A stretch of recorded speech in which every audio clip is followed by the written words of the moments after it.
We're going to spend some time talking about the Windows command prompt. Now you might be thinking, why in the world would we do that? It's old-fashioned, and in fact, the DOS prompt goes back to the late 70s. But as it turns out, for forensics investigations, the command prompt is a very useful tool.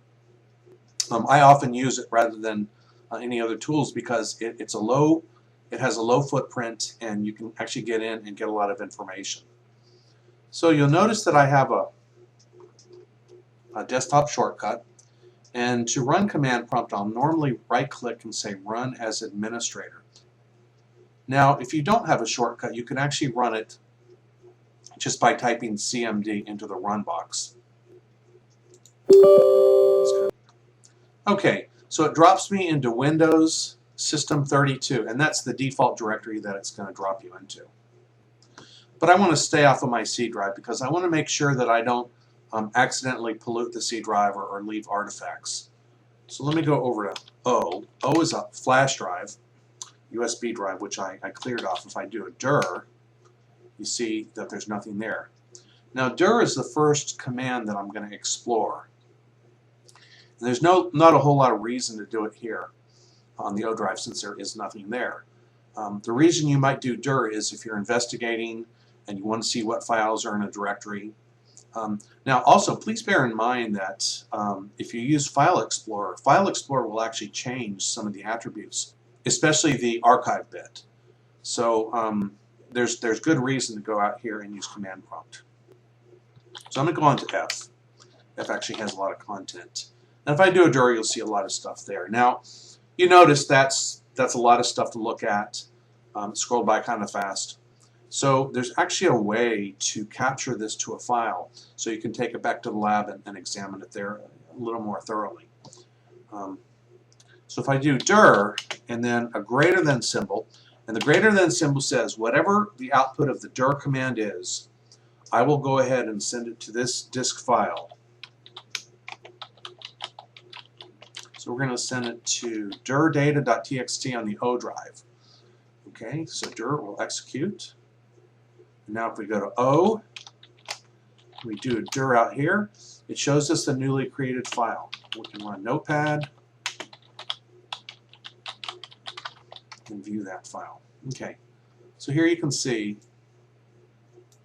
all the specs for that directory that you just did. Okay, and you can take this back and this can be part of your investigation record. Now I showed you the greater than symbol. Okay, the greater than symbol is always going to create the file whether it's there or not. If the file is already there, it will actually recreate the file, and anything you already had will get obliterated.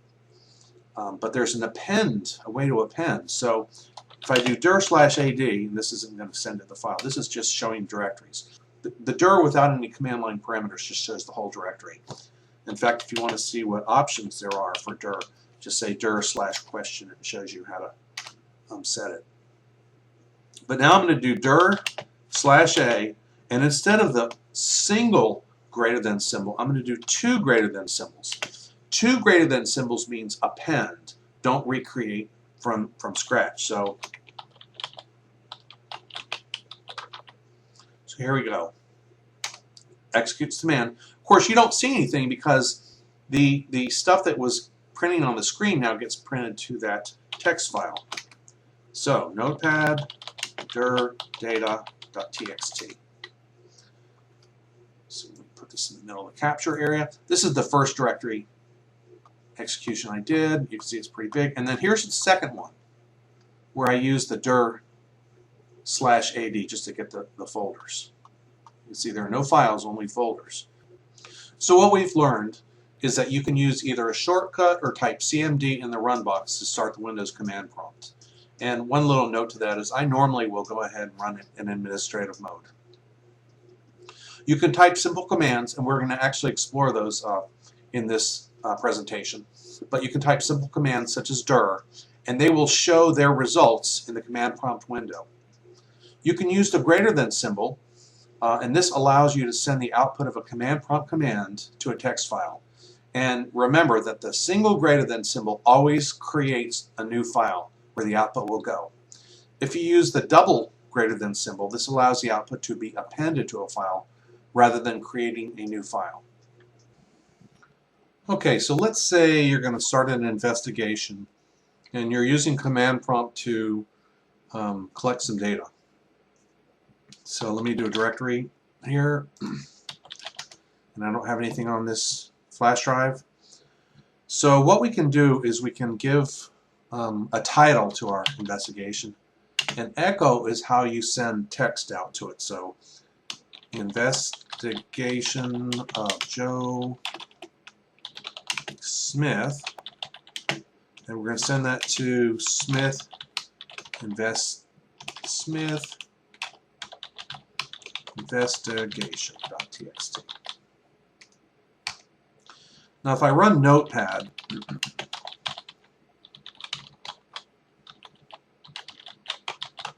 you'll see that it's got that single line there. So you can actually send a title or anything like that. One of the most important things you're going to want to do when you start an investigation is to send the time and date. So if I do date, use the date command. If I use the date command, you see the date, but it's waiting for me to enter a new date. I could even say date, and I'm not going to go to the same file. If I do this, it's going to wait for me to hit enter. Okay, so we don't want to do that. We want to somehow force it to just put a time and a date into the text file. So let's do this. Let's say echo, and echo, I'm not going to echo anything. The vertical bar is just what's called a pipe. So echo date to Smith investigation.txt. Let me go ahead and make sure that I have it's appending. So now let's say Notepad Smith investigation.txt, and now I have the time and date. And you can actually sort of ignore this other stuff. That was because of the echo. But so you'll see that it's got these extra 3 lines, and you can just ignore them. That's just an artifact of the echo piping. So this brings up another really interesting point. You don't want to have to go to the command prompt and type a bunch of commands manually each time you need them. So the command prompt has this thing called a batch file. So what I can do, we're going to say investigate.bat, and BAT is the file extension for a batch file. So this will come up. Let's create it. So usually we say echo off, and that's just a way to cleanly have stuff happen. Okay, now we can do the same thing. Echo Jones investigation. Jones.txt. Okay, obviously nothing's going to happen until we run this batch file. And then we'll do the same thing. Echo pipe date Jones.txt. Notice here I have a single to create it. Here I have a double to append. Okay, now saving this nothing happens when I save this. Okay, but when I run it,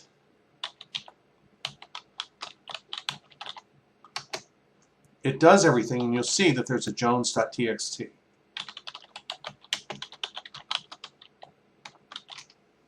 Okay, so batch files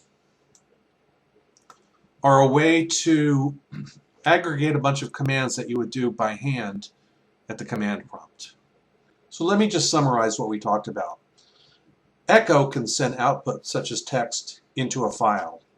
You can also pipe something into a command such as date, as we showed there, to avoid having to hit enter. And lastly, a batch file can aggregate commands so that you don't have to type them all in each time you need to collect information. So you might have these prepared batch files that run a whole battery of commands and collect a lot of information that you want to do every time you investigate. Okay, so let's go ahead and get into full swing and create a batch file that collects a lot of information and show you what each command does. Okay, I'm going to skip all the networking stuff right now and do that collectively as a group. So we've already talked about dir, echo, date. There's one I want to show you right now, who am I? And this is going to tell you who's logged on. Okay, so let's go ahead and create our batch file, investigate.bat.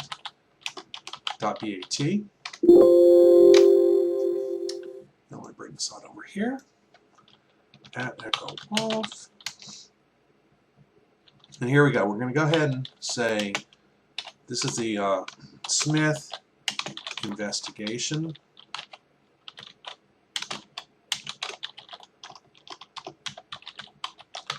Okay, and then let's go ahead and record the date and time actually. Now let's add the who am I.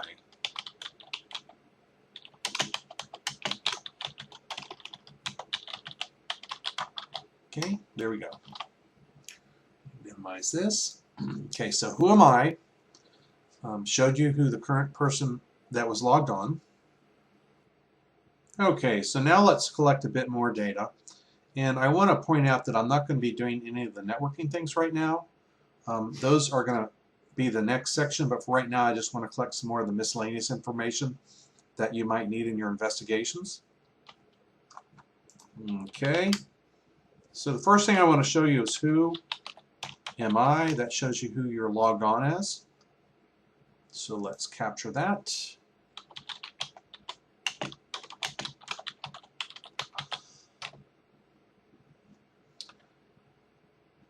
Now, if I type WinWord, even though I've got Word for Windows installed on my computer, it can't run it because it doesn't know where it is. But if I type MS Paint, it does run that and does know where it is. Okay? And the reason is there's a magical environmental variable called path. Path contains a bunch of paths.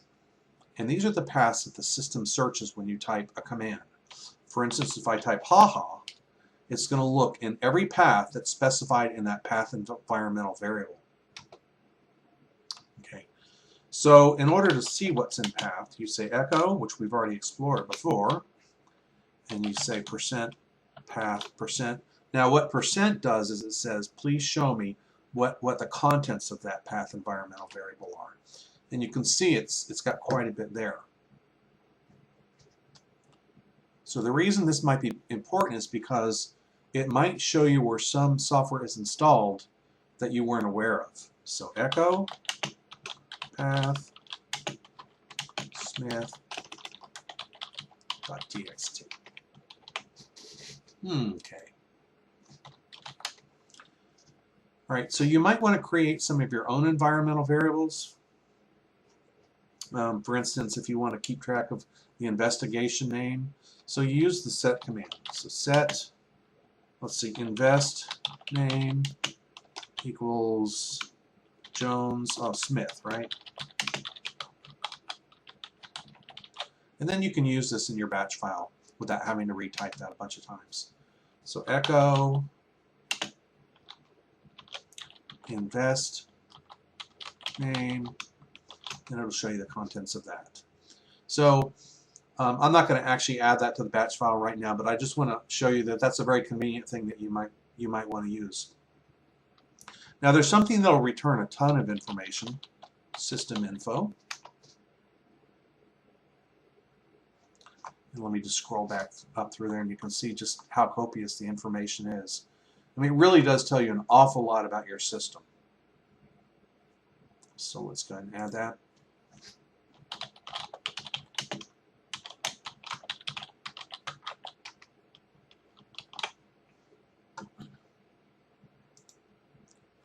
Okay. Task list shows you everything that's executing. You might say, well, why do I need this? I already know Chrome is running. But there are a lot of things that are background tasks that you're not going to be able to see readily. Maybe services or things that are running in the background that you're not aware of. And this will actually help you identify all of those. So task list. Okay. I'm going to show you two more real quick ones. Version shows you the operating system version and volume. shows you information about the volume you're running from. So just add both of those real quick. Ver, vol. Okay, so there we've got a lot of miscellaneous information. Let's see. So all we've got is investigate.bat. So we'll type investigate. So here we go. You can see that it created smith.txt.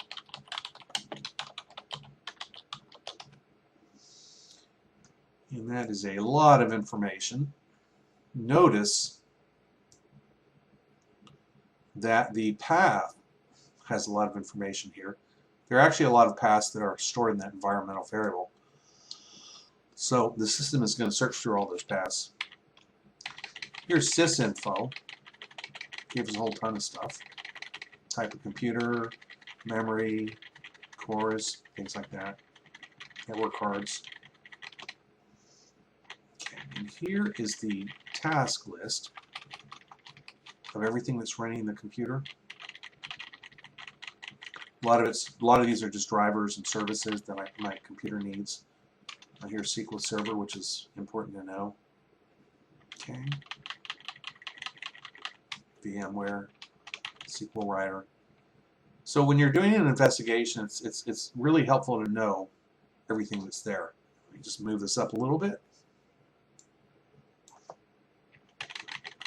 There you can see ver and vol and what they return. So there you go.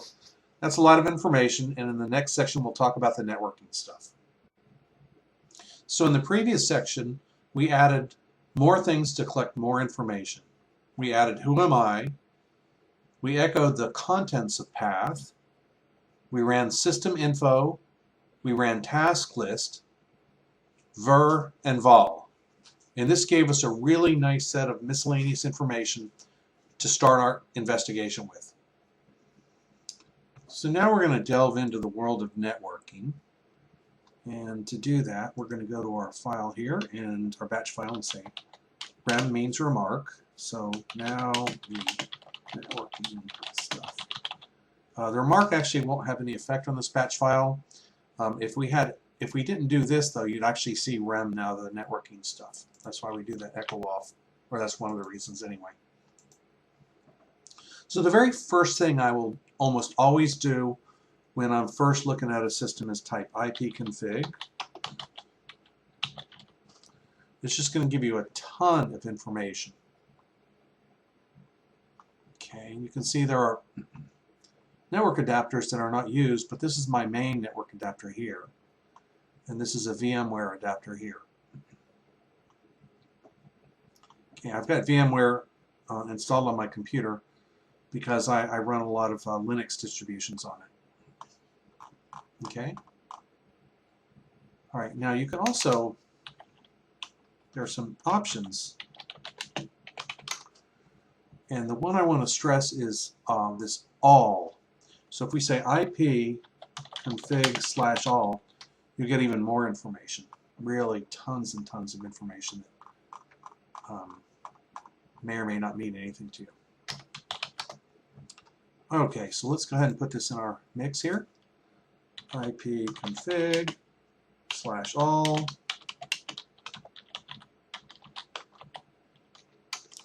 Okay, and by and large, that's going to give us a lot of the information that we're going to need to investigate this computer.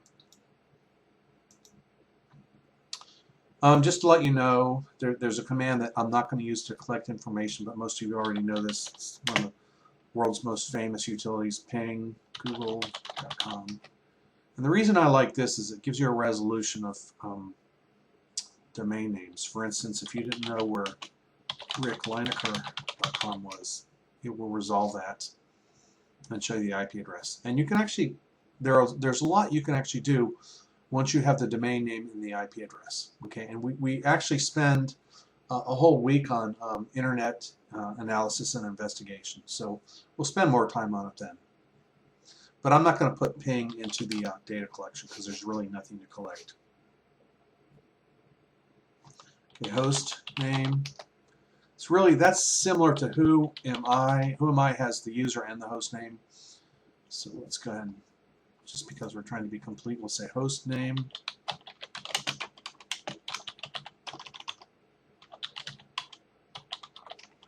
Okay. So NBT stat is going to give you basic information about a remote network. It's just going to come up and ask me, what I want to do. So now let's go ahead and look at local NetBIOS names. It's the -N. You can see I don't have a lot here. Mostly it's Rickster and Workgroup. But still, we're going to go ahead and capture this.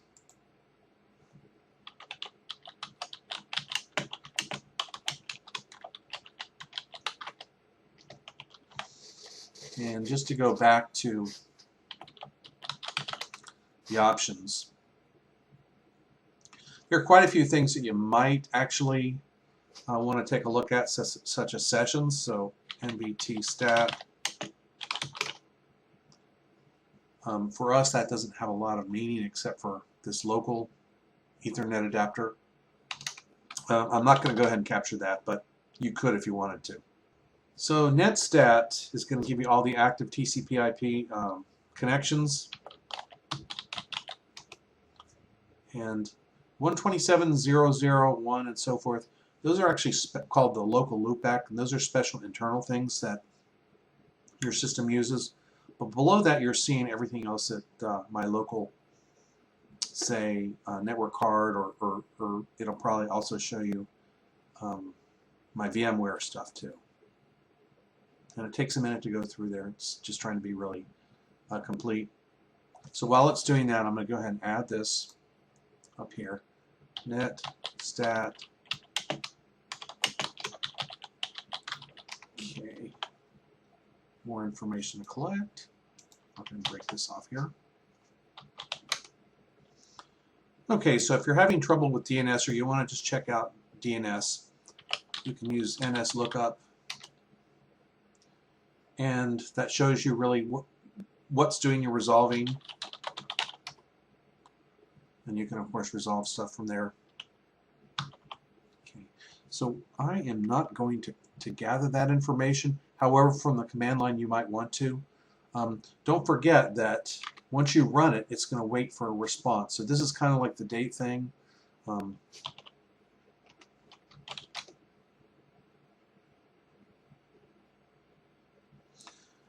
Traceroute's another one that you're not going to want to use to gather information, but you might want to just use it to try to find out your internal architecture.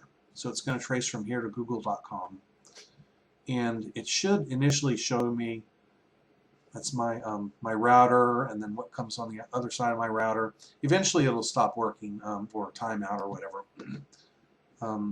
May or may not make it all the way to Google. But it's showing me all the routers on the way from here to some domain out there. And so what we could do is add this trace route google.com,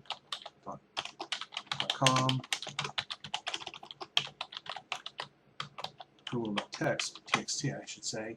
And what that'll do is that'll help us understand sort of our local infrastructure and where the signals are going to go as soon as they leave the PC. There's my router, there's the router after that, and so forth.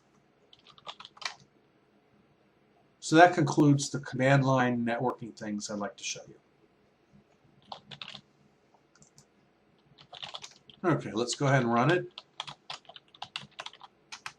And this is going to take a while, mainly because of system info, and the trace route is going to take a while. So after this runs well, I'll snip a bit of it out of there in the video.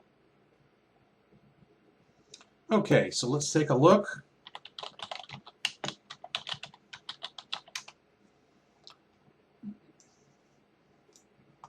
Okay, that's the stuff we've already seen. Now down to the networking stuff. This is all ipconfig. Okay, that's netstat. And this is the trace route. So there you have it. Lots of information collected. So in this last section, we had added even more data collection that had to do with networking. And we used ipconfig. We showed ping, but we didn't collect with ping. We collected with hostname, nvtstat, netstat. We did not collect with nslookup, but we did talk about using it as a tool. And then we did collect traceroute.